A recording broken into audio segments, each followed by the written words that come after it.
ದಾವಣಗೆರೆ ಹಾಗೂ ಬಾಗಲಕೋಟೆ ಉಪಚುನಾವಣೆ ಗೆಲ್ಲಲು ಪುಟ್ಟು ಆಂಜಿನಪ್ಪಗೆ ಹೈಕಮಾಂಡ್ ಜವಾಬ್ದಾರಿ. ರಾಜ್ಯದ ದಾವಣಗೆರೆ ಹಾಗೂ ಬಾಗಲಕೋಟೆ ವಿಧಾನಸಭಾ ಕ್ಷೇತ್ರಗಳ ಉಪಚುನಾವಣೆಯ ಕಣ ರಂಗೇರುತ್ತಿದ್ದು, ಕೆಪಿಸಿಸಿ ಕಚೇರಿಯಲ್ಲಿ ನಡೆದ ಮಹತ್ವದ ಸಭೆಯಲ್ಲಿ ಎಐಸಿಸಿ ಪ್ರಧಾನ ಕಾರ್ಯದರ್ಶಿ ಹಾಗೂ ಕರ್ನಾಟಕ ಉಸ್ತುವಾರಿ ರಣದೀಪ್ ಸಿಂಗ್ ಸುರ್ಜೇವಾಲಾ ಅವರ ಪಕ್ಷದ ಗೆಲುವಿಗಾಗಿ ವಿಶೇಷ ತಂತ್ರ ರೂಪಿಸಿದ್ದಾರೆ.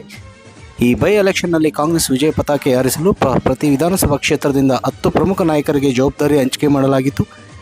ಶಿಡ್ಲಘಟ್ಟ ವಿಧಾನಸಭಾ ಕ್ಷೇತ್ರದಿಂದ ಪ್ರಭಾವಿ ಕಾಂಗ್ರೆಸ್ ಮುಖಂಡ ಪುಟ್ಟು ಆಂಜಿನಪ್ಪ ಅವರಿಗೆ ದಾವಣಗೆರೆ ಉಪಚುನಾವಣೆಯ ಜವಾಬ್ದಾರಿಯನ್ನು ವಹಿಸಲಾಗಿದೆ.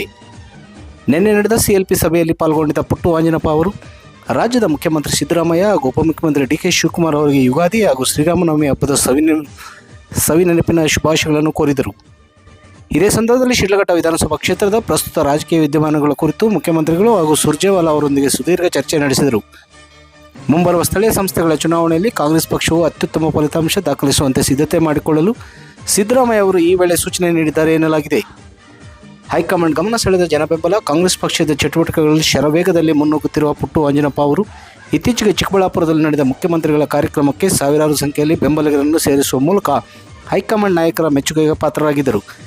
ಅಷ್ಟೇ ಅಲ್ಲದೆ ಶಿಡ್ಲಘಟ್ಟದ ಹೈಟೆಕ್ ರೇಷ್ಮೆ ಮಾರುಕಟ್ಟೆಯ ಗುದ್ದಲಿ ಪೂಜೆ ಸಂದರ್ಭದಲ್ಲಿ ಸಾರ್ವಜನಿಕರು ಪುಟ್ಟು ಆಂಜಿನಪ್ಪ ಅವರು ಹೆಸರು ಕೇಳಿ ಬರುತ್ತಿದ್ದಂತೆ ಹರ್ಷೋದ್ಗಾರವು ವ್ಯಕ್ತಪಡಿಸಿ ಕ್ಷೇತ್ರದಲ್ಲಿ ಅವರಿಗಿರುವ ಜನಪ್ರಿಯತೆಗೆ ಸಾಕ್ಷಿಯಾಯಿತು. ಕಾಂಗ್ರೆಸ್ ಪಕ್ಷವು ಪುಟ್ಟು ಆಂಜಿನಪ್ಪ ಅವರಿಗೆ ನೀಡುತ್ತಿರುವ ಸಾಲು ಜವಾಬ್ದಾರಿಗಳನ್ನು ಗಮನಿಸುತ್ತಿರುವ ರಾಜಕೀಯ ವಿಶ್ಲೇಷಕರು ಹಾಗೂ ಸಾರ್ವಜನಿಕರಲ್ಲಿ ಈಗ ಹೊಸ ಚರ್ಚೆ ಶುರುವಾಗಿದೆ. 2028ರ ವಿಧಾನಸಭಾ ಚುನಾವಣೆಯಲ್ಲಿ ಶಿಡ್ಲಘಟ್ಟ ಕ್ಷೇತ್ರದಿಂದ ಕಾಂಗ್ರೆಸ್ ಪಕ್ಷದಿಂದ ಪುಟ್ಟು ಆಂಜಿನಪ್ಪ ಅವರಿಗೆ ಬಿಫಾರಂ ಬಹಳಷ್ಟು ಸನ್ನಿಹಿತವಾಗುತ್ತಿದೆ ಎಂದು ಸಾರ್ವಜನಿಕರು ಚರ್ಚೆ ಮಾಡಿಕೊಳ್ಳುತ್ತಿದ್ದಾರೆ. ಇದೇ ಸಂದರ್ಭದಲ್ಲಿ ರಾಜ್ಯದ ಉನ್ನತ ಶಿಕ್ಷಣ ಸಚಿವ ಡಾಕ್ಟರ್ ಎಂಸಿ ಸುಧಾಕರ್, ಚಿಕ್ಕಬಳ್ಳಾಪುರ ಶಾಸಕ ಪ್ರದೀಪ್ ಈಶ್ವರ್ ಸೇರಿದಂತೆ ರಾಜ್ಯದ ಹಲವು ಶಾಸಕರು ಮತ್ತು ಸಚಿವರು ಉಪಸ್ಥಿತರಿದ್ದರು.